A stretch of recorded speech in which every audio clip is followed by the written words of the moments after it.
So I have got the biggest grin on my face. I say this every time, but I can't tell you how much I love interacting with you amazing people. So it's the 6th of January. So I'm going to say happy birthday to my nephew, Alex. It was a big day last year, 6th of January. It was meant to be a big day this year. And it is a big day because my beautiful, beautiful co-host, Brice, and I, Brice from Esoteric Atlanta, we are launching today our Discover Your Passion series. And when we were thinking about who we wanted on our first show, the unanimous decision was the amazing Morne Venter. Now, have I said your name right?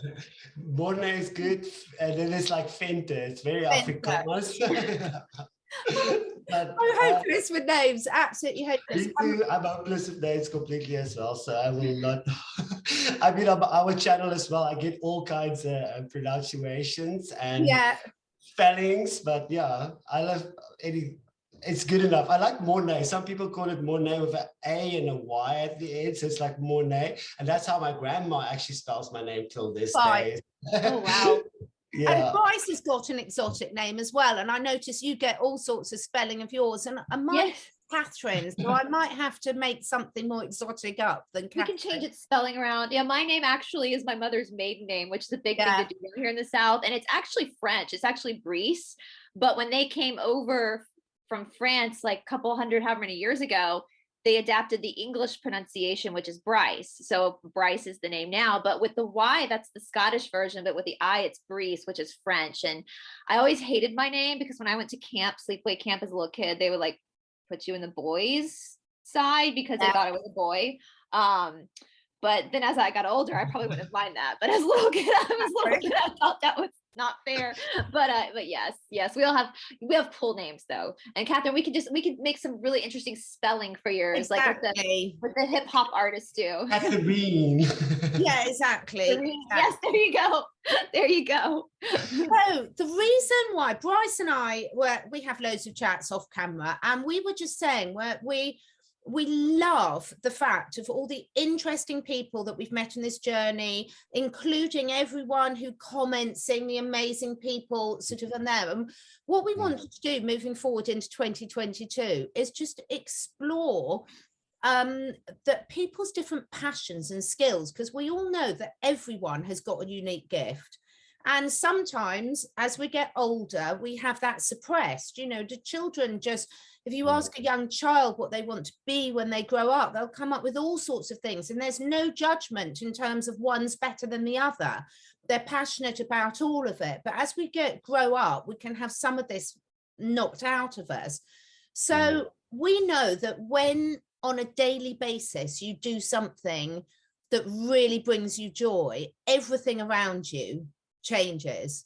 So, you know, I can have had some bad news or a bad mood, and I'll hop on a video with Brice, and then suddenly the world's great again because you're so uplifting and positive about everything. So you have got a very, very special passion. I'm sure you've got more than one, but the one that we were going to be speaking about today predominantly was your fire dancing. Oh, yes. And I knew nothing about it. So I want to know everything about it. Well, okay, firstly, I just want to say thank you guys for inviting me. When I got that message, I was like, awesome. And when I heard about the subject matter, I'm like, okay, the universe, God is like putting me somewhere there. And since you invited me, the word passion, I've been really reflecting on that word a lot, and how it's very much connected with everything inside of you. And I didn't want to go look at the definition of that. I wanted to go look at my understanding, the feeling of that. And Catherine, when we last spoke together on your channel as well, you brought out the word mystery and really clicked with me. It's like when we try to find the answer, like on an intellectual level, it's almost like, okay, cool, now you think you sort it out and you have it and you understand it, but it keeps you limited from really experiencing more. There could be something more to it, which is not intellectual. So I really went into that feeling of passion. And for me, it's dancing, you know, dancing, creating, expressing yourself, connecting, and not just connecting with yourself, obviously with connecting with God, connecting with each other, connecting with animals. So I always had this passion of connecting and expressing myself. I always wanted to share all this joy and love that's inside of me, because I felt I've been born with passion.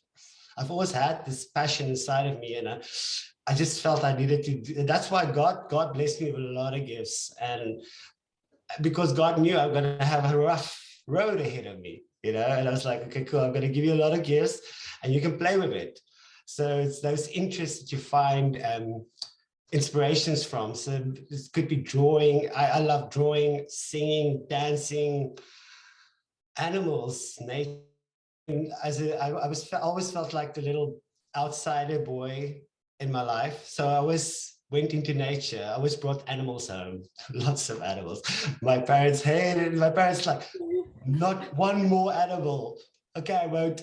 2-3 days later, oh, look at this little lizard. So I felt like the curiosity as a child, the curiosity in life, really searching for your passion. That probably was the process of searching for your passion, is to be curious. Be curious to the things that you love. Maybe there's something you don't even know that you love, and you might like it, And for me, it's always been like, I knew all this stuff when I was born, but I couldn't see people seeing this stuff as well. I felt like people couldn't see that, my parents and stuff like that. So I always felt like I could rip out this feeling inside of me and put it inside my mother or my sibling. It's just like, feel that. So with dancing and singing and art, creating, expressing myself, that's where I really developed that gift inside of me. I always want to say, sorry. They're sharing their passions. Yes, fine.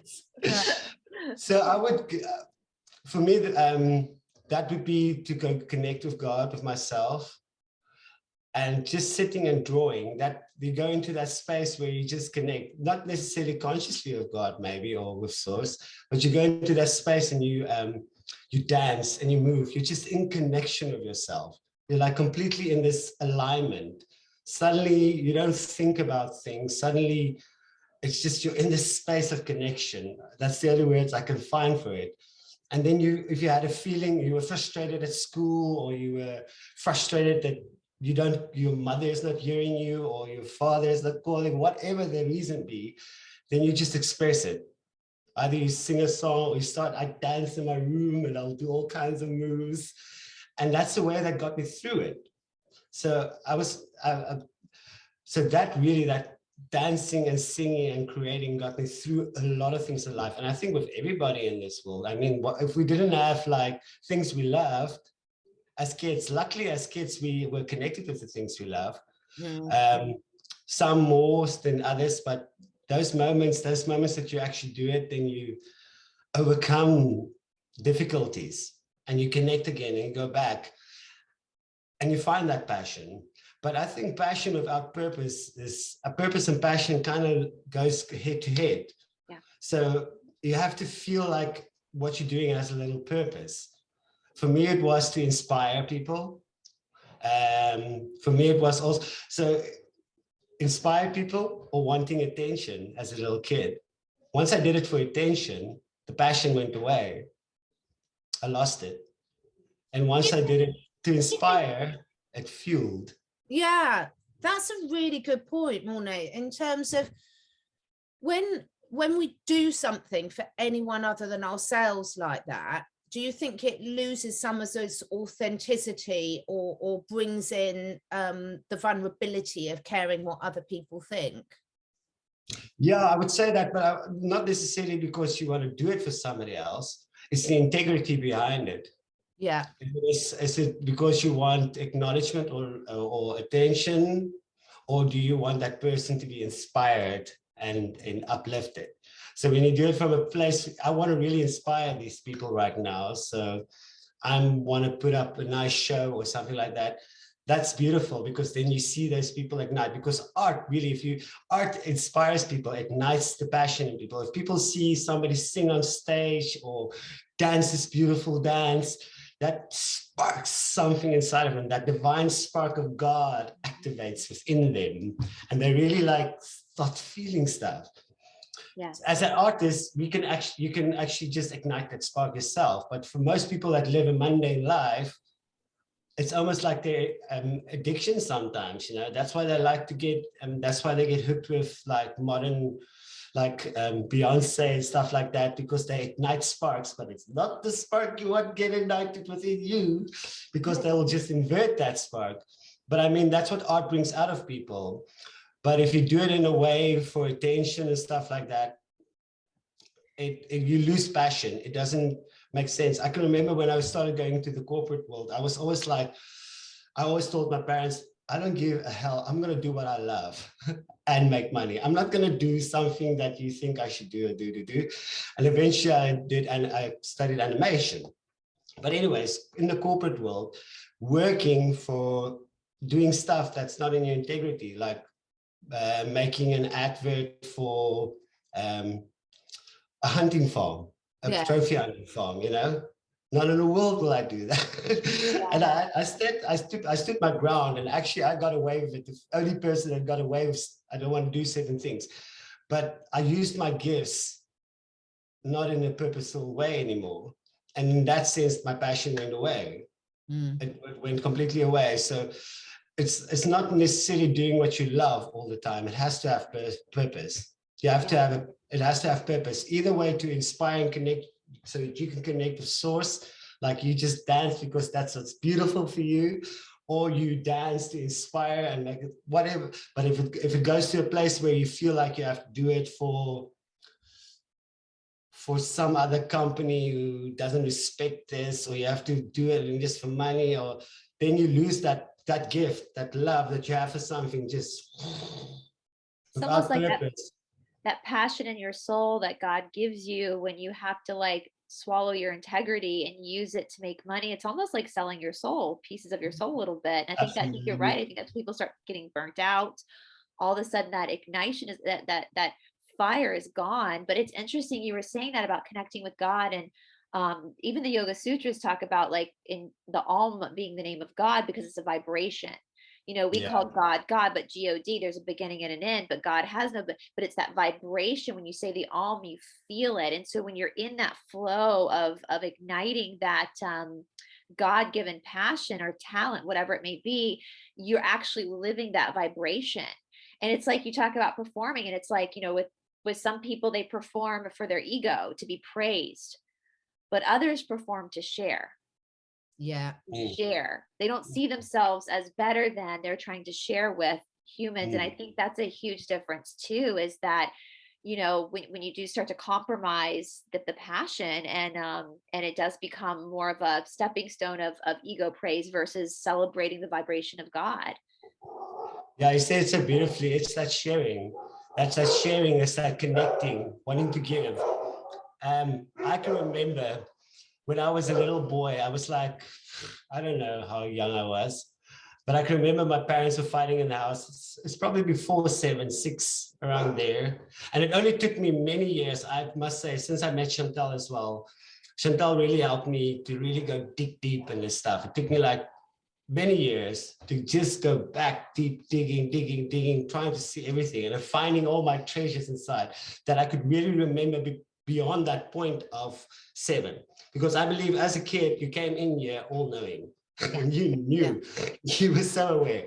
You knew exactly what coping mechanisms you have to activate, at what point, what button to push, where to put, like everything exactly before that 6, 7 year mark, where you're going to forget everything and you're going to start growing your ego and become self, you know, that beautiful. Okay, now we're going to, let's do this human thing. The matrix. Yeah. So anyway, so it took me a long time to get to that place. I really needed to really understand why I felt how I felt, why I felt about my mother, father, myself, siblings, everything. So, and once I get to that place, I could remember sitting with God. I was sitting outside with my daughter, with God, and I was like, how are we going to help these people?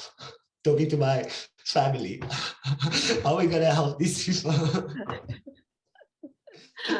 That's adorable, though. It is frightening, isn't it? When what you were both saying then, it's like we've spoken so much on various different angles over the last year about, you know, the education system, the medical system, the sickness system rather than healthcare system, every system that we would, political system, the financial system. And it's so interesting to see how as you grow up and go through these stages, you know, being a mum myself, I can see the changes in my children when they then started going through the schooling system, and how so much of their joy basically got pulled out of them because you're so forced to conform into something that's not yourself, and the competitive side of things, and that how early the jealousy kicks in, and that doesn't come from the children, it comes from the reaction of the adults to the children. And you know, hindsight's a wonderful thing, but when you talk about your dancing, Morne, was there a stage in your life where you sort of got self-conscious about it at all, or did you never have that problem? Yeah, let me continue with that. It's so it's about, for me, was always about how can I connect with how can I help my family. So it was about how can I talk with them, how can I connect with them, because they didn't give me the words, because as a young kid you don't have the words. I mean, they give you their language. Yeah. You don't have, I can't speak like, okay, you are feeling insecure because you're scared of that, and you're scared of your husband, and you love, blah, blah. So as a kid, you can't really give them the words why they, so you try to connect with them in a different way. And that for me was like drawing them a picture, dancing, singing.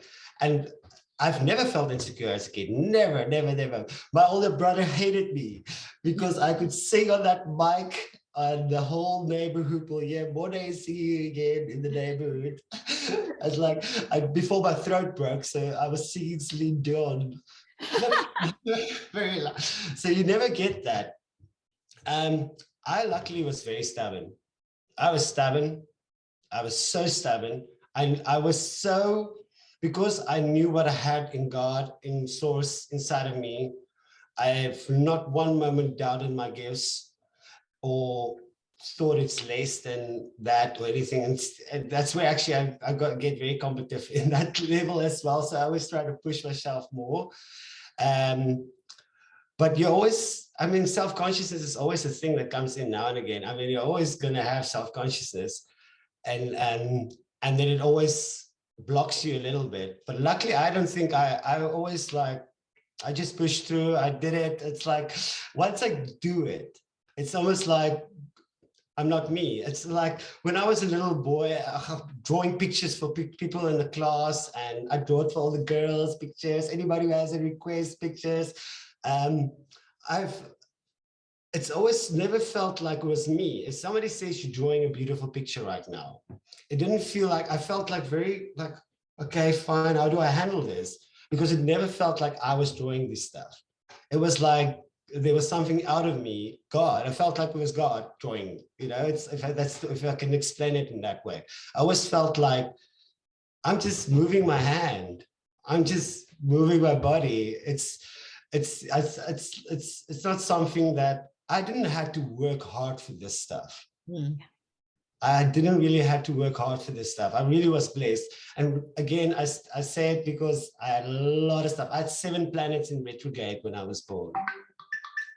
Wow. So I had a lot of stuff that I need to deal with, which could be like a lot of shows to talk about. But I was blessed with like just having my art, loving animals, connecting with nature. And I had a passion to make this world a better place. I didn't know how, I don't know why. And since we started the Sun Kids, actually, with Chantal, we do the Sun Kids, Sun Kids project since way back, like 11, 12, even longer. That's when I really found purpose in my passion. Actually, before even that, when I studied animation, I started giving art classes for a rural area, people that's like in the squatters, and it's like very, very poor people. I was approached to do art classes and Afrikaans classes. Now, Afrikaans, my home language, is my worst subject. I got like, anyways, I was so happy and I started doing it. And I had an exam in animation that I just neglected because I have art classes and Afrikaans classes with these kids tomorrow. And then I found this passion for kids because, okay, I had passion for animals, but kids are the same. And only as an adult, I realized, oh, kids are cool. So I put them into the same thing. And when I went back to them, maybe I also started art classes for kids with AIDS as well. So I was like, really, when I started working with kids and eventually doing the animal communication, when I do animal communication for the kids and the animals, that's when I really felt like, okay, now I'm doing what I'm passionate about: creativity, connections, connecting and expressing yourself. That's when I really found my passion growing and my purpose really fulfilling. Wow. Yeah, because I mean, the first, I'm just thinking now, the first time I did my first animal communication for kids, that was in 2014. That was like, when I finished it, I was like, this is a dream coming true that I didn't even know I had a dream about. Yeah. I didn't even know how to dream about it. But bringing that together, helping kids to express themselves and connect with animals, and animals expressing themselves, and that connection, that is what all the creativity is all about. Dancing, art, it's all about that connection, that blissful connection where suddenly creativity bursts and suddenly you're experiencing something that you even didn't knew you could experience. I recommend to every person in this world to just start coloring in. If you're not an artist or something, just coloring in, just express yourself, use some colors in your life. That already opens up such things for any person. Start dancing as well. Everybody can dance. Everybody can dance. Start boogieing in your room if you must. I just think everybody can dance. Everybody can sing. Everybody can draw. If you just had the right support when you were growing up, or the right tools. But I believe everybody can do this stuff. Every morning, yeah. Every morning I get up. I get super early to do my yoga practice, but before I ever get on my mat, for at least an hour, I will dance around my living room listening to Broadway show tunes. I think I'm a tap dancing legend. I think I'm like winning a Tony. I don't know, but it just frees me though, and it you know, the 38-year-old man is like, oh, I'm just warming my body up, it's fine. But no, that's my favorite time of day, from like 4 to 5 a.m. My dog thinks I'm batshit crazy, but but that is something too. Yeah, nobody's, well, I'm sure my spirit guides are probably laughing, but nobody else sees me, you know. And it's so freeing, and that being able to move to the music, to hear the voices, the strong powerful voices, and that I believe people have coding in their voices too. So there's that that power there. That so yes, I agree with you. Just start dancing. Nobody's watching. So funny. The British have got the reputation for being the worst dancers ever, but that's because we're told from such an early age that we can't do it. But also, very much when I was growing up, the arts weren't valued at all. It was all science sort of thing, and the arts were very much what you did if you couldn't do anything else. And it's just absolutely appalling, you know. It really is. Now I look back now, at the time, these things become normal because everyone's reacting like that, but now it's very, very different, and I see there's a lot more awareness about how important it is to allow people of all ages to express themselves. And my favorite time dancing, my horses love it. I dance out in the fields with them, and they join in, and we have such fun. It's absolutely brilliant to see, because they love it. Because when you do just let go and do that, your whole energy changes, your whole energy field completely changes and opens up. And Morne, you were saying just before we sort of hit the record button about opening up your heart space and your heart energy. Can you speak to that a bit? Yeah, exactly. When you do something that you love, and it's what did I say again? Sorry. It was about finding the inspiration and doing things that you love. So finding that curiosity, always being curious, and what you said on the previous, stay in the mystery, be curious, and follow that inspiration. Once inspiration, you do it, and do the thing, do it with love, and then suddenly it just opens up the heart chakra completely. And that's what we are entering into this world now. I think as a civilization, I think we've never been here. If it was thousands and thousands, I don't know how many civilizations we've been before, but we've never advanced to this level where we're opening up our hearts. We've always just stayed in these lower vibration chakras of pleasures or feelings and desires, not love. Love is for me, love is, it's not a feeling. Love is like, it's just opening up of the heart. A feeling for me is more like sadness or anger or jealousy. That for me is feelings. Love is something completely other for me, completely different. It's when all those energy combines, the inspiration, the passion, the purpose, and everything comes up and it explodes through your heart. And that's only the thing that you get when you truly express yourself. And as a human species, we are scared to express ourselves. We don't know how to express yourself. We adjust how we express yourself. It's so finding your own voice. It's not just finding your own voice. It's finding your truth. Yeah. And for every person, it's very difficult to find your truth because everybody tells you what truth is. And so you have to go in. We have to go back inside and go find out where's the desires, where's the inspirations, what ticks, what makes you tick, why you feel a different, why do you feel something, and why do you not, blah, blah, blah. So you have to go really understand yourself and go find your truth within. And that's when you have to go into those dark places inside of you and just finally go. I mean, like, I can remember in the last 12 years, I've gone down this same path so many times, and they're like, Morne, stop scratching the same saw. It's like, enough, stop scratching that one. So I had to learn that. And then there's also one of those that you had to learn, okay, this one that you thought was healed, there's still some chachachutas. Chacha is like nasty stuff still inside. So you have to go cut that thing open again and go look inside again. So the more we go, we want to understand yourself. You have to get to know yourself, and nobody's going to give you that truth. And because that's your truth. And that's the only way you're going to express your truth is if you really do that inner work, that alchemy and all that stuff. And that's how you're going to get to that place where your heart just goes open, open, open. Once it bursts open and you can express yourself, that's where the magic happens. And dancing and singing and drawing. I mean, my goodness, I can remember my curiosity to like, just, I want to know everything, the mystery of life. And when I went to go study animation, God actually taught me numerology. I didn't even know it existed. I just was at this place and I was like starting to write, okay, but there's ones and twos, you know, 1, 2, 1 plus, it's me and you, and together we're 2, me and you. It's like, I started realizing certain things like add up to each other. I started putting emotions to that. I started putting everything together. I was like, oh my goodness, what am I discovering right now? I felt like a mad scientist. And then I went onto the internet, and then I just realized, okay, it's numerology. It already exists. It's like, oh my goodness. You learned it organically through your passion. Yeah, exactly. Through my passion, just connecting with God. God, I mean, I was a very young boy. I danced in the church.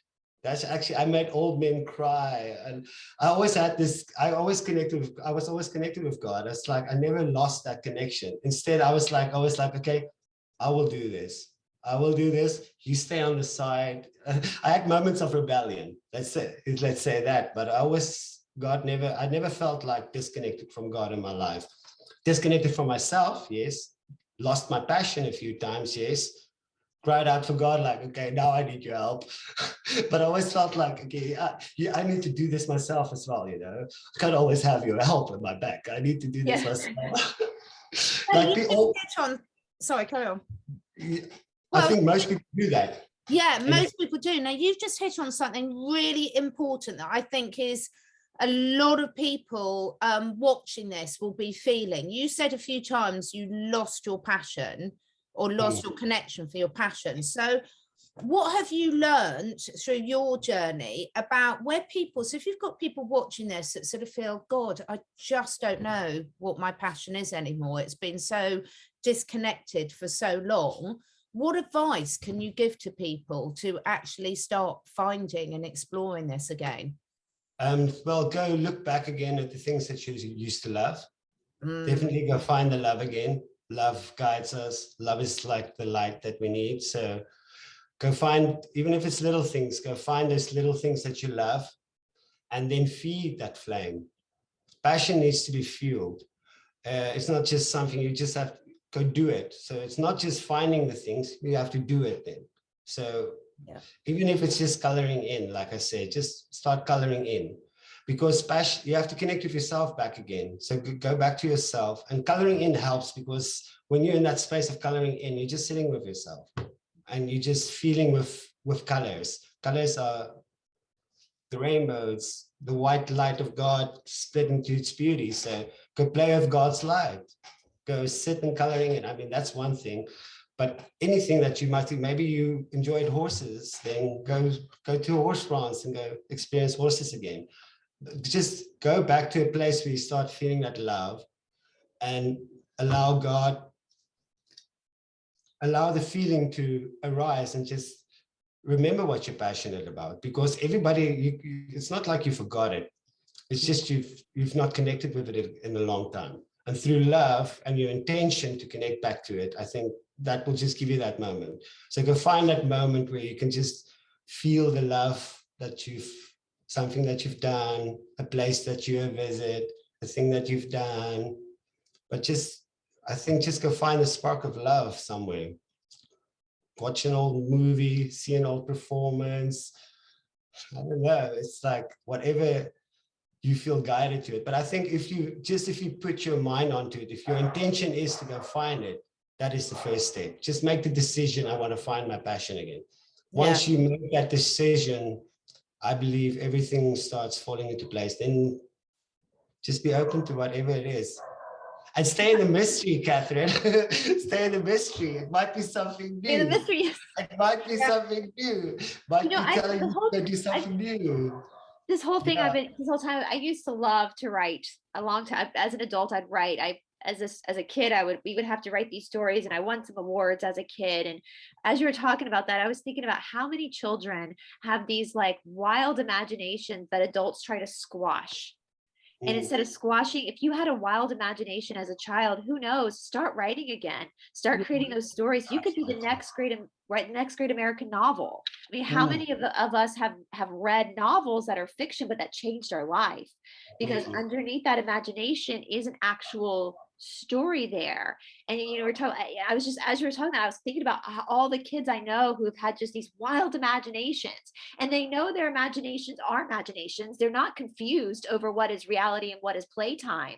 But instead of squashing that, what if we nurtured that and allowed them to write and allowed them to tell these stories? And for some people watching, because I know on my channel, whenever we talk about like the new financial system and the fact that our whole relationship with survival is going to change, and people are kind of panicked because they've been conditioned for the matrix, and they've packed away all that. Because I think you're right, Morne. I think kids come out and they're like, this is what I'm here to do. This is what's going on. And then we shove them in school, and that totally gets ripped away from them. And but for everybody going back to that, like, what did you, and I know for me, even when I'm at my parents' house, just looking through old pictures, sometimes I'll remember feelings and I'll remember joy. My cousins, on my mother's side of the family, my mother had 3 sisters, and their parents passed away very young. So growing up, my mother and her sisters did a really good job of keeping us together. And so my cousins on my mother's side, I grew up with them like brothers and sisters, and there were 8 of us. And every summer we would go back to the Low Country, the Charleston area, the beach where my mom's family was from, and we'd all live together in this house. And the 8 of us, we were constantly forcing our poor parents, we were constantly forcing them to watch us put on plays. We would put on plays like every night together. And last month I was at one of my cousins' engagement parties, and we decided, all of my cousins, that we were going to get another house, and we were going to put on a play together as adults. We were going to just do it all over again as adults, because that we love that, just talking about what we used to do as children. that joy of just playing together and creating. And we would take the towels and make costumes out of towels, and, you know, tie things, our father's ties around our head to keep things on. And, you know, that is that. So just going back to that innocence, that pure, because that, and there's trust. You talk about the love, and I kept thinking, like, you know, as adults, we decide, and I see this in something like yoga all the time. As adults, we have this idea that we're going to start something, we're going to be a novice, but yet we can't be a novice. We just have to get it and we have to do it. But there's such, it sounds cliche, but there's such learning in the journey. And when you start to trust that love, where you don't feel so insecure, where you allow yourself to stumble and fall and to color outside the lines a little bit, you never know where that misstep isn't actually a misstep, and it's going to push you in a direction you need to go. And so just in that love, then you have trust. You don't have that insecurity anymore, because you know, you might not know the journey, but you know there is one. You know, so there's magic there, and that is the mystery too. When speaking of the mysteries, one of my favorite quotes, and I think we all can attest to this over this time period, is the more that I learn, the less I know. Yeah, absolutely. And you said it beautifully there, Brice, because the only video that I could find that I could share with you guys tonight, I was like, is the latest one. And I had a fire staff and I threw it in the air and it fell on the ground. And I've been struggling about, because it's this big staff, it's full of fire, and throw it in the air, it falls on a kid's head, you don't want that stuff in your life. But that night, I was like, no, I'm going to do it again. And I did it twice afterwards, and I got it right where I caught it. And it's that thing, is like, suddenly it's like, okay, I'm going to fall and make mistakes, but I'm going to continue. And then suddenly you get that trust in yourself. Yeah. That trust. Before you share the video, can I ask, how did you learn? How did you find fire dancing? Like, I want to know, because it's such a wonderful. When Brice told me that you did fire dancing, I was like an excited little child. I was like, I have got to see this, because how does one stumble upon this? Like, this is amazing. Yeah.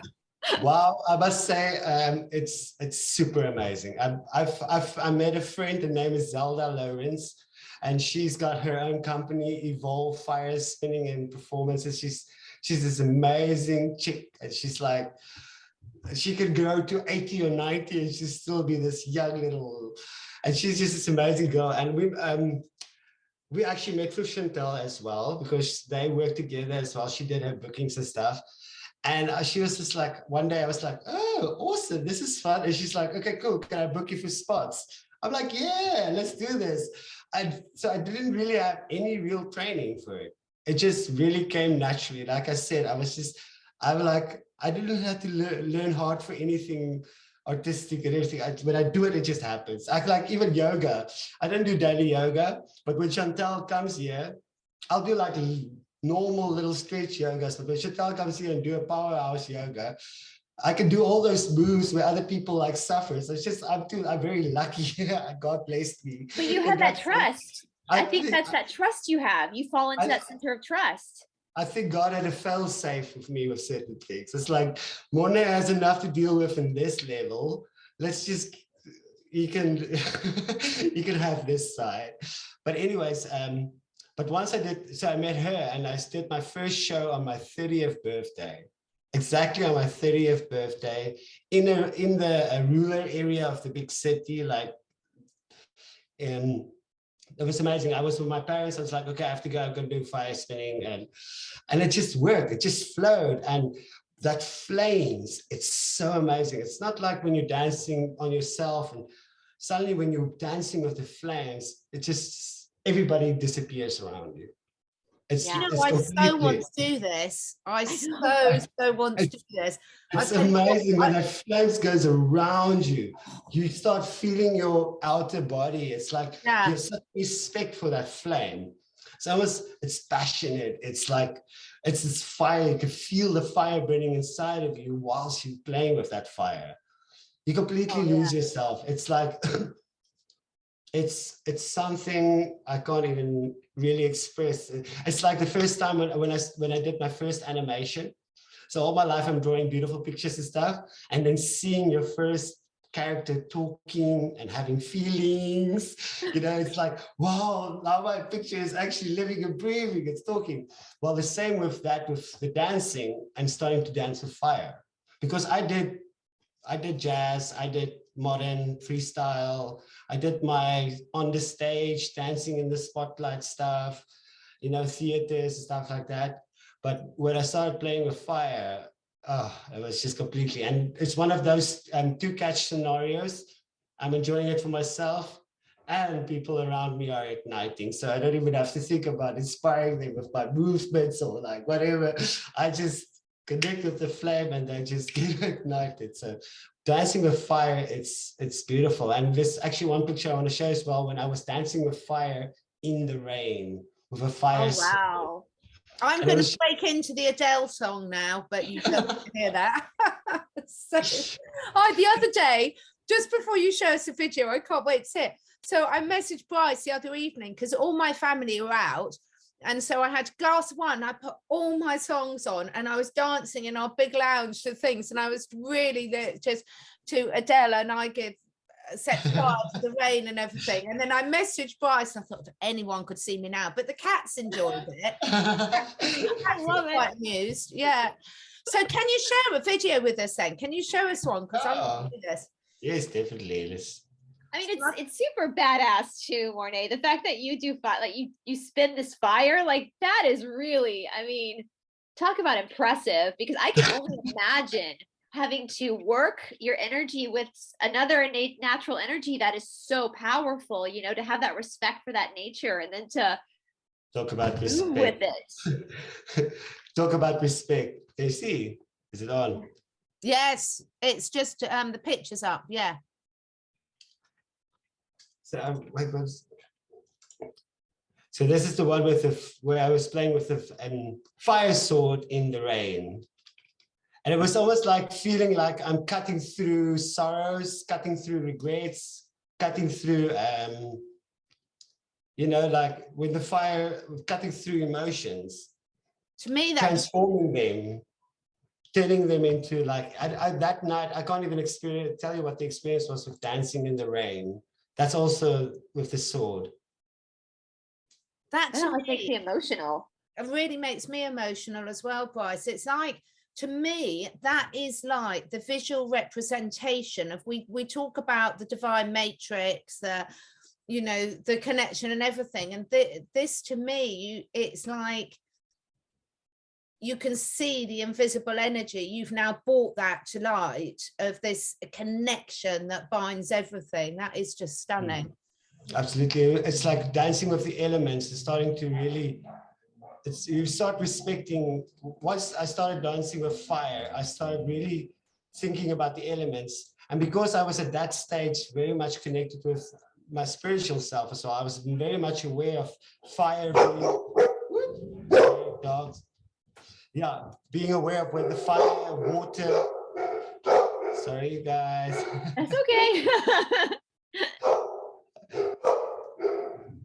Yeah, so I was very aware of water, air. They're excited. They're expressing their passion right now too. They're just agreeing with you. Somebody's walking by the house. You know what? Okay. We call my dog the sheriff because he does the exact same thing. If anybody dares walk past our house, he's got to inspect it and let you know. So I totally get that.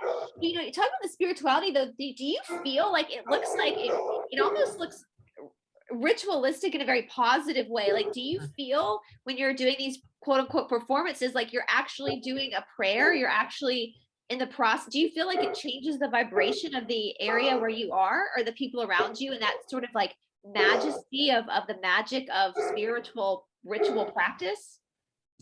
Yeah, absolutely. Can we give me just a second to just go? Yeah, sure. Yeah, go right ahead. We can talk. It's amazing, isn't it? When you see this is really art in action, isn't it? I mean, absolutely it's beautiful, absolutely stunning, and that's pretty amazing photography as well, isn't it? I don't know if I mean, talk about like being brave. I don't know if I would be brave enough to do what he, like, I think I would have this, I would be like self-conscious about burning myself or burning someone else. The fact that you're able to submit to that movement, is so beautiful. I'm so drawn to this. I just love fire. Always been so drawn to fire. And it's interesting because I'm not drawn to water at all. So many people, virtually everyone I know apart from me, wants to live on the beach and everything. And I don't. I'm a woods and fire person. And I'm sure it's because I drowned at Atlantis, because I've been drowned as a witch on too many occasions because I really don't like going underwater. Probably many times. Fire, when I see the fire, I literally want to go out and start doing this now. Yeah. That's amazing. Well, Brice, back to the question about the spiritual side. It's the same as when you go into a space where when as a young boy, I was sad. Maybe my mom and dad is fighting or stuff like that. And I would go into my room and I would start, it was like starting to connect with God. And you like start unloading yourself and you start connecting to that feeling and you're like trying to process that feeling, either with singing or starting to dribble a picture or dancing in my room. It's basically the same thing that happens when you start doing, for me, it's when you start doing it, once that you work with that flame, you completely go into that space of, you respect, you're in your integrity, you're like, so definitely it's like a kind of ritual. And especially this one time year for me was very special because I was going through stuff here and it started to rain and I was playing for the first time with a fire sword. So it was like kind of like, this for me was definitely where I broke through and transformed stuff inside of me. So it can definitely be used for like a spiritual transformation. And especially with fire, when you do like the poi spinning, like this one with the balls, it really balances your left and right mind. It's like these flames, you like learn to like go with, it balances the left and right mind. So it's very good. I mean, any person can do that just for the benefit of balancing that left and right brain movement and thing. It really opens up stuff, that's for sure. It's so interesting looking back at the pictures where you said you were going through stuff, and we see these beautiful pictures of just such raw beauty of the elements of the majesty of nature and that movement. And it's interesting, sometimes I think that God allows us to drop into these, it's almost like you have to descend before you can ascend, to drop into this like suffering and pain in order to then reach deep and to find that element of magic that is in that movement you were doing. So it kind of gives you a whole new perspective on suffering and what that can actually, how we can use that energy to help us fuel us and help us grow versus wallowing in it and just staying in that low vibration. Yeah, transform us, resurrect us. You can use the suffering as the fuel for resurrection. Yeah. For me, that's how I see it. It's like the well of love for me. You have to have a deep well in order to fill it with love. So in that deepness is the pain. So the more you're suffering, the more pain you can handle, the more it can be filled with love, and the more passion and the more love and inspiration you will find. And trust me, everybody can dig very deep. You don't need to be in the system, or, I mean, the people that's in the SRA places, I mean, those people had to go deep with stuff. But we all have stuff where we feel insecure, or we feel a lack of worth, or we feel not good enough, or we feel not accepted, or we feel just whatever it is. We all have that same stuff in our life where we felt embarrassed, ashamed, guilt, all that stuff. We all have that.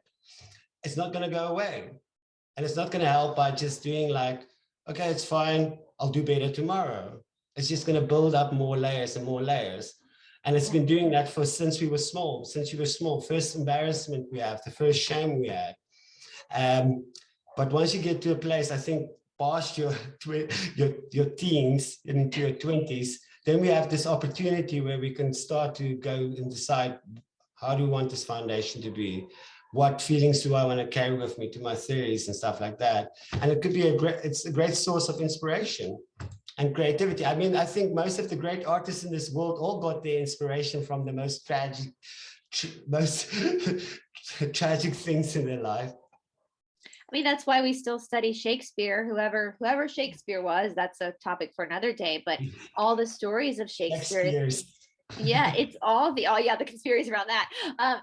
The pain that people go through, the stories, the soap opera, it's all the jealousy, the deceit. It's all stuff that we still connect to in a different time, because human beings are always we've been consistently experiencing this same human condition.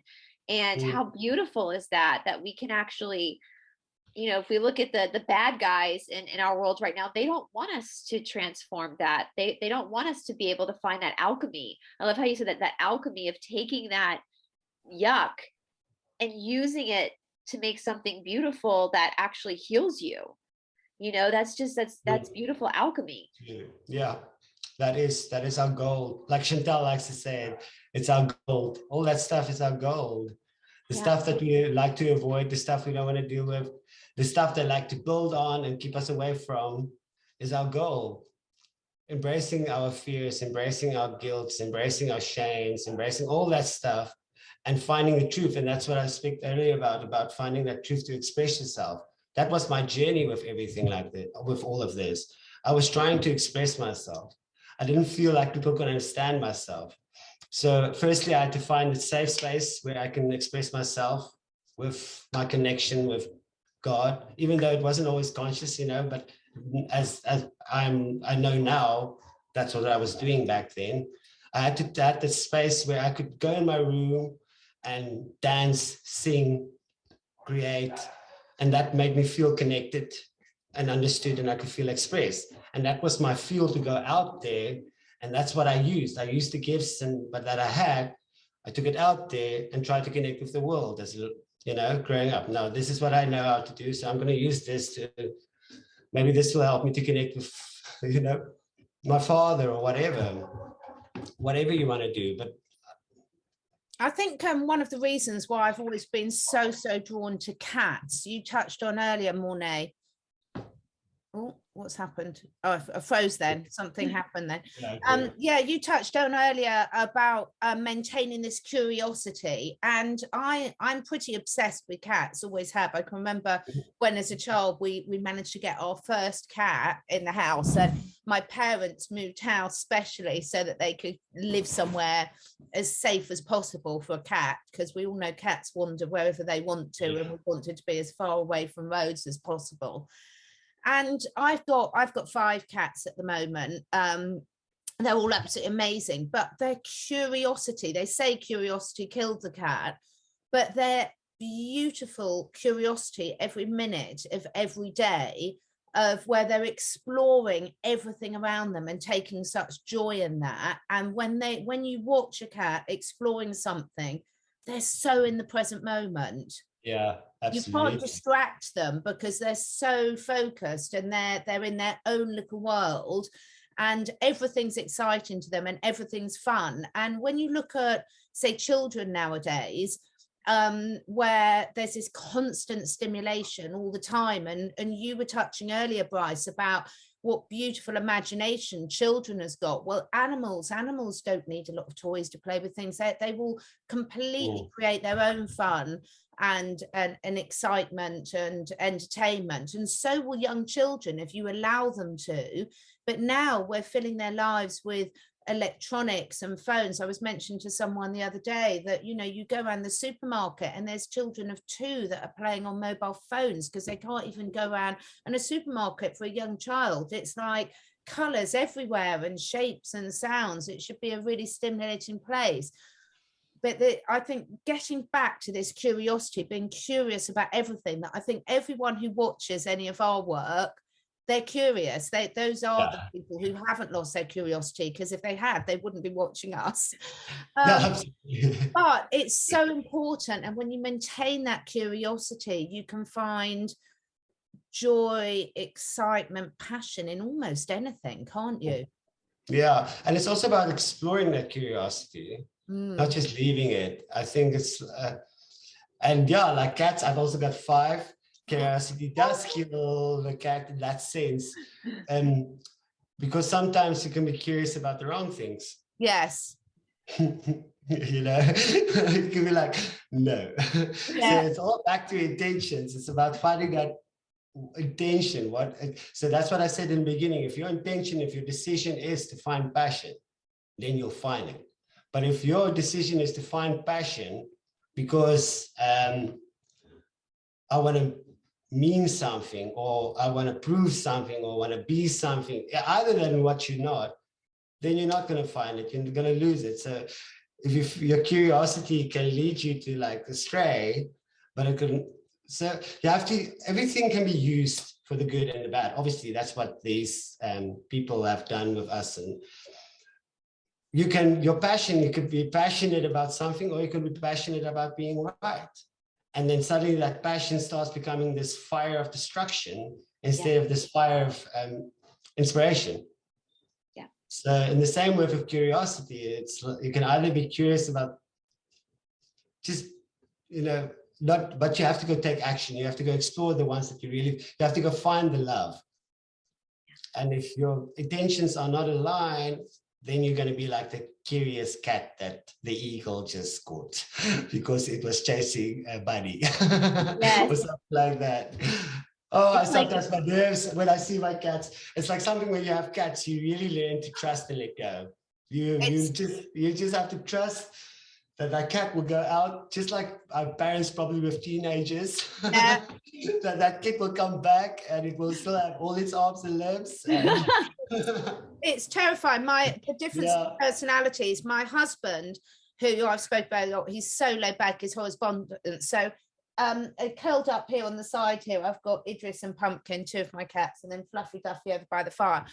But Idris is unbelievable. He came from Romania. He's the coolest dude I've ever met in my life. He follows us on every dog walk miles away. He goes miles. He might disappear off for 3 days at a time. And my husband's completely laid back about it. He's just off having fun. And me as his mummy, I'm just like, where's my baby?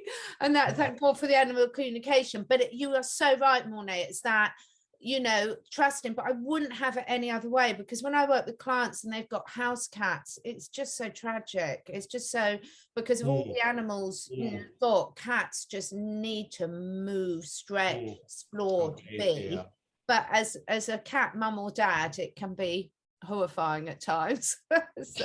Completely. I must say, since I started learning animal communication, it's been 10 times better, because now at least I can WhatsApp my, where are you? Where are you going? It's like, okay, cool, you're there, okay, it's fine. Even when I go to other towns and stuff, when I'm away for the weekend, I'll be just like, okay, how are you?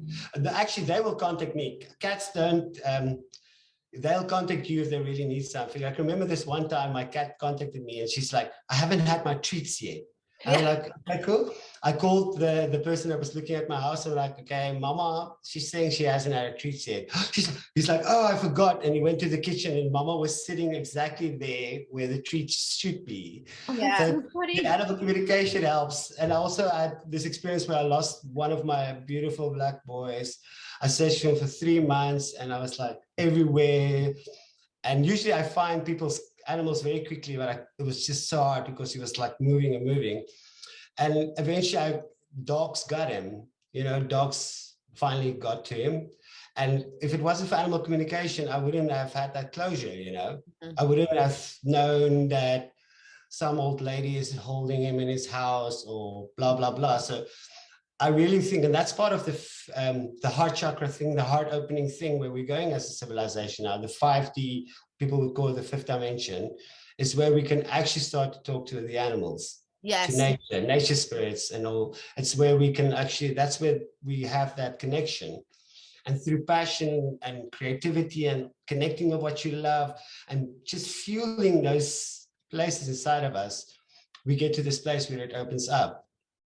And I was, again, I would say I'm really blessed and lucky because I really had this strong connection with God since a very young boy, very young boy. I always had this connection with God, but it wasn't about God. It was about what God wanted me to, or not even God wanted me to do, what I wanted to do. And obviously, and that was in alignment. Obviously, you want to do the best, you know, you want to do the most, you want to share. I think that's every kid.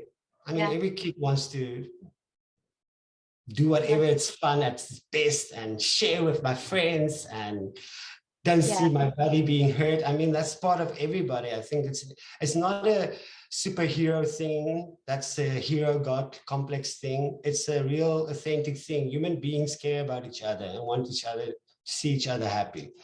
We want to share our gifts. I think finding your passion is one thing, and then finding your purpose in that is another thing, and then giving that away is the ultimate thing, sharing that. So how do you give that away? How do you, and that for me is with what me and Chantal is doing with the kids, the soul school. Yeah. So I'm using my gifts, the creativity in the books and ideas and stuff, and putting animals and humans together, bringing nature and humans together again. That for me is now the ultimate passion, the ultimate purpose, because all those gifts, all the dancing, singing, everything aligns to one great purpose that affects a lot more. So I think that's every human being, that's our ultimate goal, is to find our purpose and then give it away, then share that passion, share that purpose, because it's lonely when you just keep it to yourself. That's why all the bad guys are bored and just want more planes and just want more in the crowd, whatever they want. But yeah, I think that's. Can I ask, if somebody wanted to like explore the type of fire dancing you do now? Obviously you're not in America, we're all in 3 different countries. Is there like an organization people can look at to find in their area? Is there like, I mean, I don't even know how this works. Is this like, you know, like if someone wants to do yoga, they can just Google yoga in their area. Is there something for people to look for if they wanted to explore what you do in their own home country? Yeah, I think most places should have fire spreaders. I think most places they should be. They probably more hide it behind circuses or trance parties or something like that. But the place I work for, or the friend I work with, Evolve Fire Spinning, I can give you guys the link as well. Yeah, she's amazing. So fire spinning, is that a good keyword for people to look in their search for fire spinning? Okay, so now I know we're gonna have people that are gonna just love to explore this, because, and this is the beautiful thing about doing this series, because how many passions are out there that we don't even know exist. Like so many people probably have no idea that this actually even exists. Exactly. You know? Exactly. Yeah, and I'm sure if you Google it, you will find like tutorials like easy first steps fire spinning. I'm sure if you Google it, you will find all kinds of videos, tutorials, videos. It makes me laugh, Morne, because in the UK, again, one of the other things we're quite well known for is our health and safety. So you probably can't. In the UK, they'd probably make you do it with fake. It's a bit like, you know, I suppose, you know, with gymnastics is almost with the ribbons with like the fake fire. Exactly. So, but there's so many ways for people to explore it. And I would say, you know, sometimes you've got to take those risks, guys, you know, with you, you don't want to be faking it. You want to be working with the real stuff, but don't blame us if you set fire to yourself. Okay. Exactly. I would say make sure you have a teacher, right, Morne, when you first start doing it. Make sure you have somebody there guiding you. Well, if you just practice, it's like you can practice with socks with balls in, long socks with balls in. So just practice. Once you get it right, then don't be scared to burn, baby. Once you feel you've got the sock balls ready, then get you those fireballs, and it's a beautiful experience once you start feeling the flames going around your body, and you're just engulfed, and you're just like in the center of this like fireball. So yeah, but you won't burn down, you'll just burn your hair, maybe get a little bruise. It'll grow back. It'll grow back. Next week and we'll be bald. But never mind, we'll have had fun in the process. So yeah.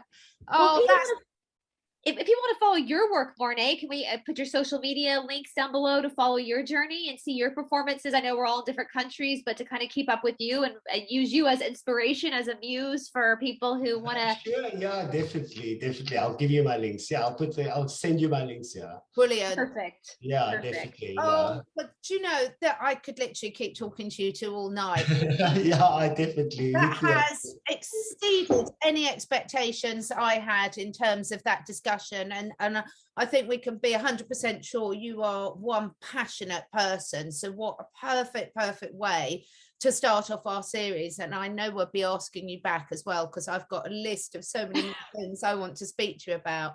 Particularly animal communication, actually, because everyone knows that's a real passion of mine. So but anything else that you want to share with us, either of you two, before we finish? Morne first. I just want to say, well, I'm going to just say thank you two for inviting me, and thank you for you two to got me thinking about passion in a different way, because I really had to think about it when you invited me, how it really flows inside of you, and how inspiration and how purpose, I could really see how passion could be destructive and also constructive. So thank you for that, because I had a little inner journey again in the last couple of days. And I just want to say thank you. Well, for the audience, I would like to say, you can do it. You can find it. It's there. It's not that hard. Just smell out the love, and yeah, smell the love, find the love, be the love. Love will take you there. And it might sound very hippie, airy fairy hippie-like in a way, but actually it's very true. But just, you got to be true of yourself with it. Really honest with yourself. Even if it means you have to like just first go through some uncomfortable things, but find that love.